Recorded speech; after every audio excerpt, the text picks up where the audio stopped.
বৌদি রোজ আমাকে দিয়ে তাজা মাছ আনাতো, কিন্তু আমার অবাক লাগতো এটা দেখে যখন সে মাছটা রান্না না করেই ঘরে নিয়ে চলে যেত, আর যখন বাইরে বেরোতো তখন খুঁড়িয়ে খুঁড়িয়ে চলতো আর বলতো মাছটা অনেক ভালো ছিল।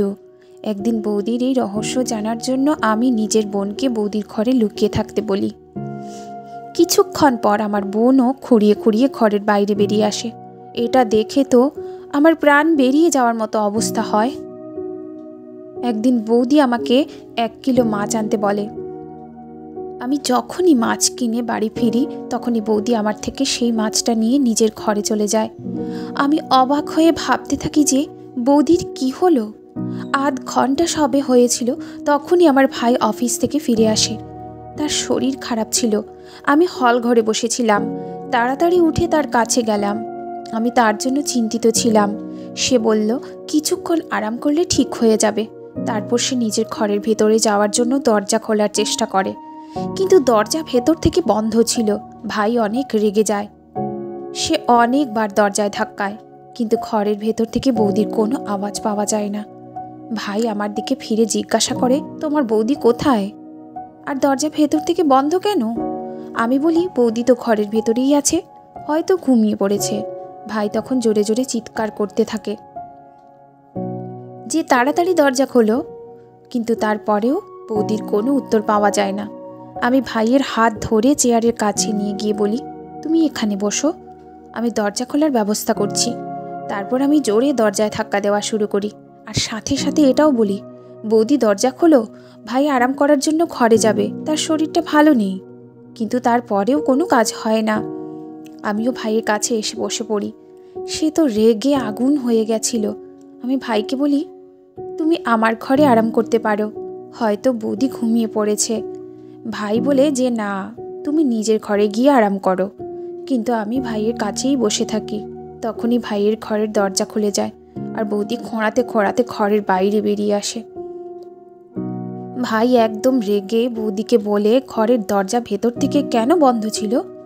তুমি কি জানো না যে আমি আমার 2 বোনের দায়িত্ব তোমার কাঁধে রেখে কাজে যাই? তুমি কি তাহলে রোজ এমন করো? আমি নিজেই 17 বছরের কম বয়সী একজন ভীতু মেয়ে ছিলাম। তারপর ভাইয়ের এমন রাগ দেখে আমি আরও ভয় পেয়ে যাই। তারপরেও আমি অনেক সাহস নিয়ে এগিয়ে গিয়ে ভাইকে বলি, তুমি কিন্তু একটু বেশি বলে ফেলেছ। বৌদি কখনো আমাদের অবহেলা করে না। সে মায়ের মতন আমাদের 2 বোনের খেয়াল রাখে। হয়তো আজ তার শরীরটা ভালো না থাকায় সে শুয়ে পড়েছিল। এই কথা শুনে ভাই আমার মাথায় হাত বুলিয়ে নিজের ঘরে চলে যায়। বৌদির চোখে জল চলে এসেছিল। সে আমাকে বুকে জড়িয়ে নেয়। সে বলে, ধন্যবাদ বন্দনা।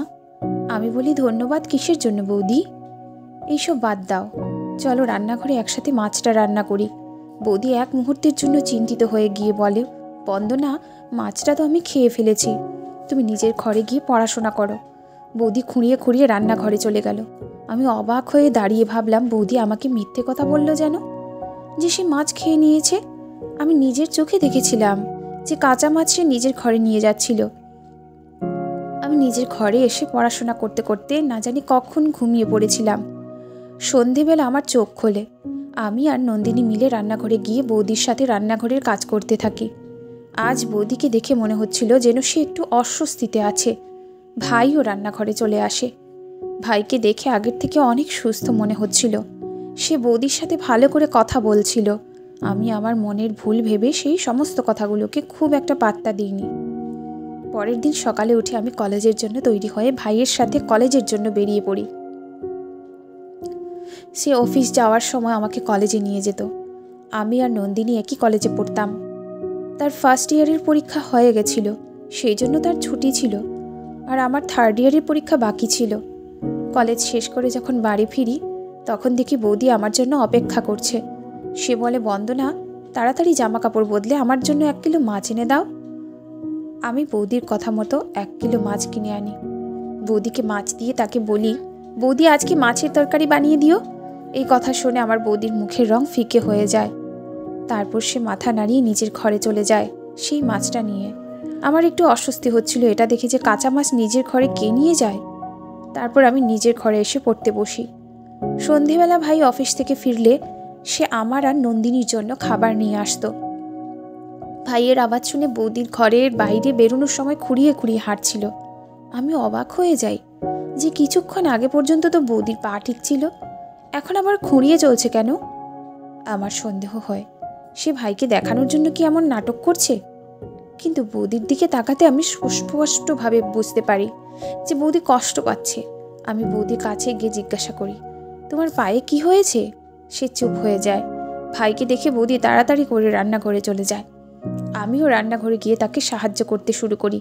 আমি বলি, বৌদি, মাছের কথা ভাবতে ভাবতে আজ আমার অনেক খিদে পেয়েছে। বৌদি আমার দিকে অনেক অদ্ভুতভাবে তাকায়। তারপর বলে, বন্দনা, আজ তো বাড়িতে ভেন্ডির তরকারি হয়েছে, মাছ তো আমি খেয়ে নিয়েছি। আমিও অবাক হয়ে যাই। এটা শুনে আমি সব কিছু ছেড়ে দিয়ে নিজের ঘরে চলে যাই। আমি আমার ছোট বোনকে দেখে চমকে যাই। সে তো ফার্স্ট ইয়ারের বই খুলে বসেছিল। আমি তাকে বলি, যখন পড়ার কথা ছিল তখন তো পড়নি, এখন কি লাভ? নন্দিনীর থেকে বইটা পড়ার জন্য যখনই হাতে নিতে গেলাম তখন সে এক ঝটকায় আমার হাত সরিয়ে দেয় আর রেগে গিয়ে বলে, নিজের চরকায় তেল দাও, সবসময় আমার মা হওয়ার চেষ্টা করো না। তুমি শুধুমাত্র আমার থেকে 3 বছরের বড়, আমার সব ব্যাপারে তুমি নাক গলাও কেন?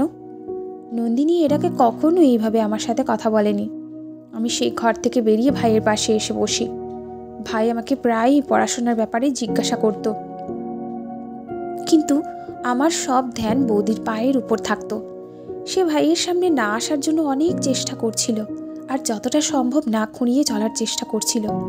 ভাই আমায় চিন্তিত দেখে আমাকে চিন্তার কারণ জিজ্ঞাসা করে। আমি কিছু না ভেবেই বলি যে নন্দিনী আমার সাথে বাজে ব্যবহার করেছে। ভাই রেগে গিয়ে নন্দিনীকে ডাকে আর বলে, তুমি সব সময় ঘরের মধ্যে কি করো? কখনো কখনো বাইরে এসে আমার কাছেও তো বসতে পারো। ভাইয়ের কথা শেষ হতে না হতেই নন্দিনী কাঁদতে শুরু করে দেয় আর বলে, মা বাবা তো নিজেরা চলে গেছে আর আমাকে নরক যন্ত্রণা সহ্য করার জন্য রেখে গেছে। এদিকে ভাই বলে, ঘরে বসবে না, আর বৌদি বলে ঘরের কাজে সাহায্য করতে, আর আমার বোন তো আমার শত্রু হয়ে গেছে। ভাই নন্দিনীর অবস্থা দেখে হায়রান হয়ে যায়। তারপর উঠে গিয়ে নন্দিনীকে বুকে জড়িয়ে তার মাথায় হাত বোলাতে শুরু করে আর বলে, নন্দিনী, তুমি তো জানো তোমাকে কখনো আমি আমার বোনের মতো দেখি না, বরং তোমাকে আমি নিজের মেয়ের মতো ভালোবাসি। তাহলে তুমি এই ধরনের কথা কেন বলছো? তারপর সে নিজের চোখের জল মুছে নেয় আর আমাদের থেকে ক্ষমা চায়। তারপর নিজের ঘরে চলে যায়। তারপর ভাই বৌদিকে ডেকে জিজ্ঞাসা করে, আজকালের মধ্যে বাড়িতে কি কিছু ঘটেছে? এটা শুনে বৌদির মুখের রং ফিকে হয়ে যায়। তাকে দেখে মনে হচ্ছিল যেন সে ভয় পেয়েছে। তখন বৌদি বলে, হ্যাঁ, নন্দিনী সবসময় নিজের ঘরে থাকে, সেই জন্য কালকে আমি তাকে বলেছিলাম একটু বাড়ির কাজে আমায় সাহায্য করতে।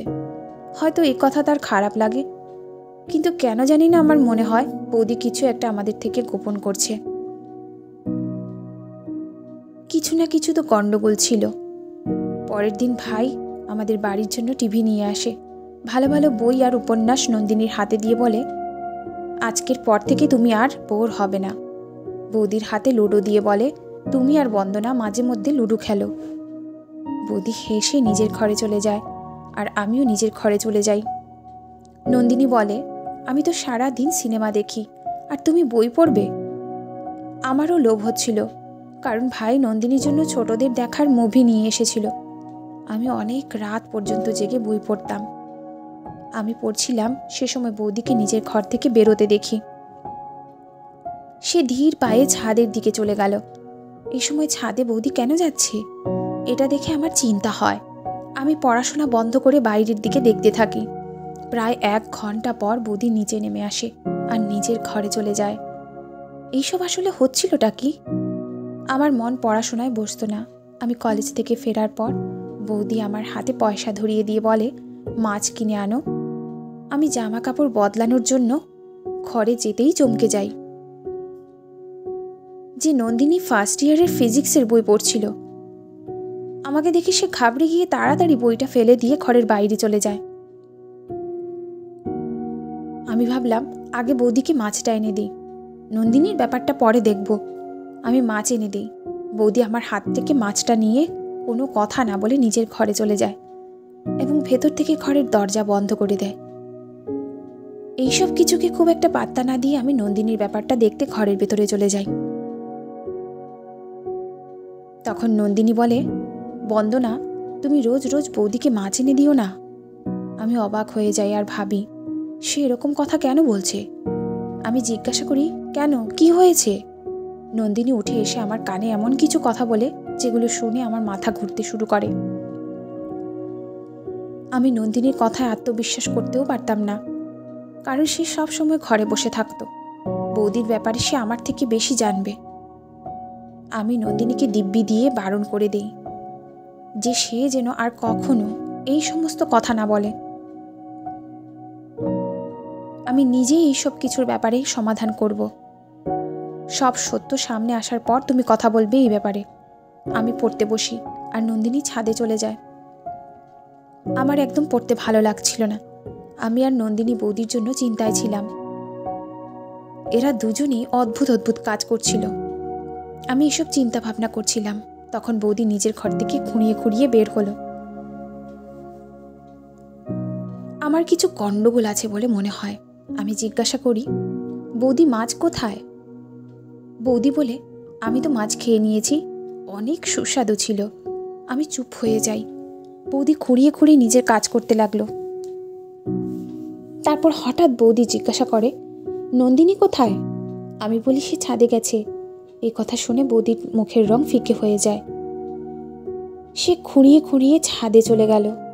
আমি নিজের বই পড়তে শুরু করি। ভাবি এরা পাগল হয়ে গেছে আর আমাকেও পাগল করে দেবে।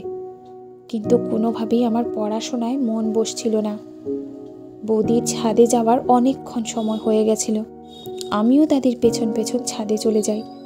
সিঁড়ি দিয়ে ওঠার সময় আমি খুব ভালোভাবে বৌদির কথা শুনতে পাচ্ছিলাম। সে নন্দিনীকে খুব বাজেভাবে বকছিল। নন্দিনীর কান্নার আওয়াজও শোনা যাচ্ছিল। নিজের বোনের জন্য আমার খুব দুঃখ লাগছিল। আমি যখনই ছাদে পৌঁছাই, বৌদি আমাকে দেখে ভয় পেয়ে যায়। সে নন্দিনীকে বুকে জড়িয়ে নিজে খুব ভালোভাবে বলে লুডো খেলবে না বৌদির সাথে। নন্দিনী নিজের চোখের জল মুছে নিয়ে জোর করে হাসার চেষ্টা করছিল।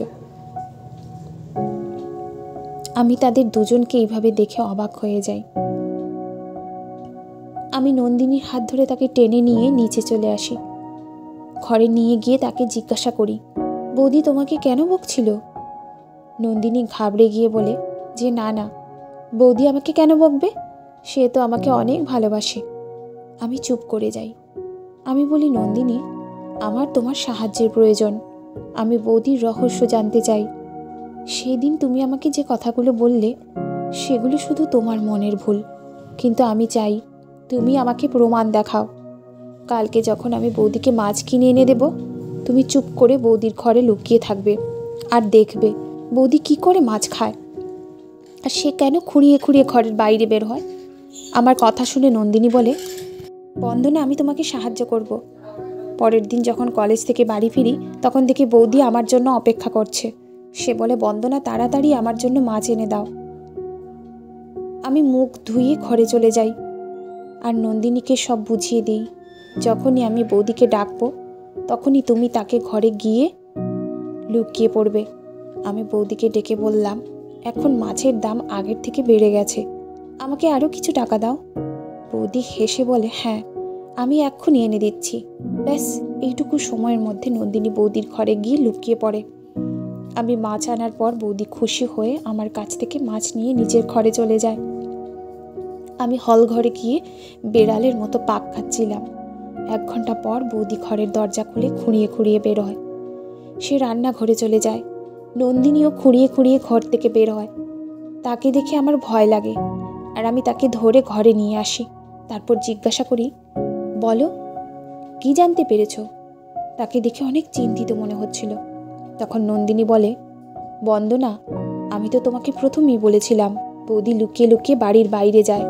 যে জানলা দিয়ে যায় সে একটু অন্যরকম। সেখান থেকে বেরোনোর সময় পেটে চোট লাগে, সেই জন্য বৌদি খুঁড়িয়ে খুঁড়িয়ে চলে। আমিও সে জানলা দিয়ে বৌদির পেছনে পেছনে যাওয়ার চেষ্টা করি, কিন্তু এই চোটের জন্য আমি আর এগোতে পারিনি। আমি নন্দিনীকে দিব্যি দিই যাতে সে এইসব কথা ভাইকে না বলে। সে বলে, আমি কি পাগল যে ভাইয়ের সংসার নষ্ট করব? আমি নন্দিনীর হাতে একটা বই দিয়ে বলি যে তুমি এটা পড়ো। আমি তার মাথা থেকে এই কথাগুলো সরাতে চাইছিলাম, কিন্তু নিজেই চিন্তায় ছিলাম যে বৌদির ব্যাপারে ভাইকে বলবো না বলবো না। বৌদি তো আমাদের সাথে খুব ভালো ব্যবহার করত, কিন্তু সে ভাইয়ের সাথে অন্যায় করছিল। এইসব ভাবতে ভাবতে আমার ঘুম চলে আসে। না জানি কতক্ষণ পর্যন্ত আমি এইসব নিয়ে চিন্তা করেছি। আমার ঘুম ভেঙে যায় ভাইয়ের চিৎকারের আওয়াজে। আমি তো ভয়ই পেয়ে গিয়েছিলাম। আমি দৌড়ে দৌড়ে হল ঘরে আসি। বৌদি আর নন্দিনীকে দেখতে পাই। আমার মনে হয় হয়তো নন্দিনী বৌদির ব্যাপারে ভাইকে সব বলে দিয়েছে। সেই জন্যই তো ভাই বৌদির উপর রাগ দেখাচ্ছে। আমাকে দেখে ভাই বলে, বন্দনা, আমি তো তোমাকে অনেক বুদ্ধিমতী ভাবতাম, কিন্তু তুমি এটাও সামলাতে পারলে না। ভাই নন্দিনীর দিকে ইশারা করছিল। আমি তাড়াতাড়ি সামনে এসে বলি, ভাই কি হয়েছে? ভাইয়ের চোখে জল ছিল। সে বলে, তুমি শুধু নন্দিনীকে এটা জিজ্ঞাসা করো, বলো যে ছাদে কে ছিল যার সাথে ও দেখা করতে গিয়েছিল। আমি এই কথা শুনে কেঁপে উঠি। আমি কাঁপা কাঁপা গলায় বলি, না ভাই, আমাদের নন্দিনী এরকম করতেই পারে না, তোমার নিশ্চয়ই কোথাও ভুল হচ্ছে। বৌদি এগিয়ে এসে বলে, প্রিন্স, তুমি এত রাগ করো না, সে ছোট মানুষ। ভাই বৌদিকে বলে, আমি বিয়ের পরের দিনই তোমাকে বলে দিয়েছিলাম যে এরা আমার বোন নয়, আমি এদের নিজের মেয়ের মতো দেখি। তোমাকে এদের মা হয়ে উঠতে হবে। তুমি তাদের এই শিক্ষা দিয়েছ? আমি নন্দিনীকে নিজের সাথে ঘরে নিয়ে আসি। আমি তাকে জিজ্ঞাসা করি, তুমি সব সত্যি কথা আমাকে এখনো বলো? আসলে ঘটনাটা কি? সে কেঁদে বলে, বৌদি চায় যে আমরা বাড়ি ছেড়ে চলে যাই, সেই জন্যই সে এইসব করে। ভাইয়ের চোখে আমাদের খারাপ করতে চাইছে। নন্দিনীর কথা তো আমাকে ভেতর থেকে নাড়া দিয়ে ওঠে। আমি তাকে বলি, চিন্তা করো না, আমাদের জন্য যে গর্ত খুঁড়ছে সে নিজেই একদিন সেই গর্তে পড়ে যাবে। পরের দিন যখন আমি ভাইয়ের সাথে কলেজ যাচ্ছিলাম, তখন সে ভীষণ চুপচাপ ছিল। তার চোখ ফুলে গেছিল। আমি ভাইকে বলি, তুমি হাফ ছুটি নিয়ে অফিস থেকে আমাকে কলেজে থেকে নিতে আসবে। আমি একটা সত্যি তোমার সামনে আনতে চাই। ভাই কিছু না বলে চলে যায়, কিন্তু সে আমাকে নিতে আসে। আমি তাকে বলি যে তুমি বাড়ির বাইরেই থাকবে, যখন আমি তোমাকে ইশারা করব তখন তুমি ভেতরে আসবে। আমি যখনই বাড়ি যাই বৌদি আমাকে মাছ আনার কথা বলে। যখন আমি মাছ আনার জন্য বাড়ির বাইরে যাই তখন ভাই বলে, কোথায় যাচ্ছ? আমি বলি, শুধু দেখতে থাকো, আজকে সব সত্যি তোমার সামনে চলে আসবে। আমি মাছ কিনে আনলে বৌদি আমার হাত থেকে মাছ নেয় আর নিজের ঘরে চলে যায়। আমি এই সময়ের জন্য অপেক্ষা করছিলাম। আমি তাড়াতাড়ি বাড়ির বাইরে গিয়ে ভাইকে ডেকে আনি। আমি ভাইকে বলি, তুমি তোমার ঘরের দরজা খোলো। ভাইয়ের কাছে এক অদ্ভুত ধরনের কাটার ছিল, যার সাহায্যে সে ঘরের দরজা ভাঙে। যখন আমরা ঘরে ঢুকি তখন সেখানে বৌদি ছিল না। তার ঘরের গোপন জানলা খোলা ছিল। ভাই সেই জানলায় উঁকি দিলে সেখানে বৌদিকে দেখতে পায়। সে তাড়াহুড়ো করে কোথাও একটা যাচ্ছিল। ভাইও তাড়াতাড়ি করে সেই জানলা দিয়ে লাফ মারে, আর আমি আর নন্দিনী কোনো রকমে সেই জানলা দিয়ে বেরোই। আমরা তিনজন মিলে বৌদির পিছু করতে থাকি। এরপর আমরা একটা শুনশান জায়গায় এসে পৌঁছই। সেই জায়গায় জাদু করা হতো। চলতে চলতে বৌদি হঠাৎ পেছন ফিরে তাকালে আমাদের তিনজনকে দেখতে পেয়ে যায়। আমাদের তিনজনকে দেখে বৌদির রং ফিকে হয়ে যায়।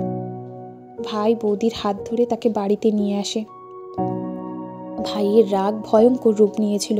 ভাই বলে, আজ আমি নিজের চোখে সব দেখে নিয়েছি, মিথ্যে বলার চেষ্টা করবে না, সত্যি কথা বলে দাও। বৌদি কাঁদতে কাঁদতে বলে, প্রিন্স, ভগবান সাক্ষী, আমি সব সময় তোমার বোনদের নিজের সন্তান ভেবেছি, কিন্তু তুমি বোনদের কথায় আমার উপর সন্দেহ করো যে আমি তাদের খেয়াল রাখি না।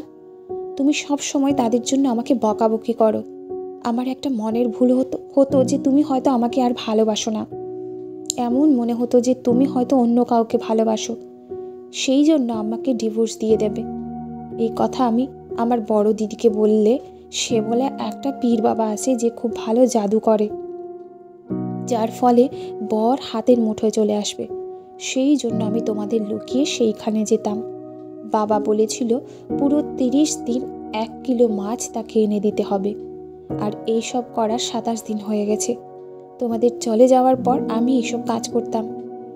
সেই জন্য আমি ঠিক করে নন্দিনীর খেয়াল রাখতে পারতাম না। নন্দিনী পাড়ার বকাটে ছেলের সাথে সম্পর্কে জড়িয়ে পড়েছে।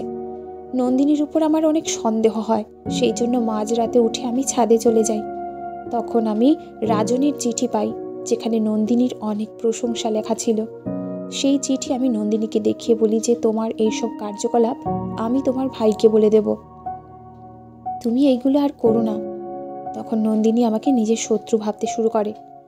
আমি ঠিক করেছিলাম যে পুরো 30 দিন কাজ করার পর আমি নন্দিনীর ব্যাপারটা দেখব, কিন্তু আমার কাজ পূর্ণ হওয়ার আগেই তোমরা সবটা জেনে গেলে। আমি লজ্জিত যে আমি নন্দিনীর খেয়াল ঠিক করে রাখতে পারিনি। আমি নন্দিনীর পাশে দাঁড়িয়েছিলাম আর সে মাথা নিচু করেছিল।